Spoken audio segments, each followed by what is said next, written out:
गुरांडी एवं गाराबंध थाना अंचलर विभिन्न स्थान में पुलिस एवं अबकारी विभाग मिलित चढ़ाऊ।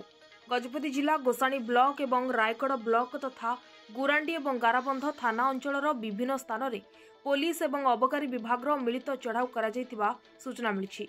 पार्वण को दृष्टि आगे रखी जिला अबकारी अधीक्षक श्री प्रदीप कुमार साहू निर्देश क्रमे आज पुलिस एवं अबकारी विभाग पक्षरु ख्रीष्टपुर, रामचंद्रपुर, रंपा, बड़हंस, गोठे ग्राम अंचल गुड़िक चढ़ाऊ करी 5000 लिटर महुल पुच्च एवं 450 लिटर बेआईन महुली मद जबत करी नष्ट करा जायतिबा अबकारी विभाग पक्षरु सूचना मिली।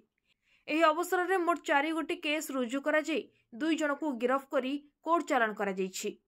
एही चढ़ाऊ बेले executive magistrate Shri B Aliya Reddy को उपस्थिति रे गजपति जिला मोबाइल यूनिट, अबकारी थाना पारलाखेमुंडी, अबकारी थाना उदयगिरी, एपीआर स्टाफ, गजपति और गुरांडी, गाराबंध थानार निरीक्षक Manu oil, SI Ambika Benia, OIC Jagannath Mishra, OIC N Tripati Rao, ASI Nilambar Nayak, SI Shri Anjan Jena, Shrimati Minati Paik एवं स्टाफ प्रमुख उपस्थित रहिथिले।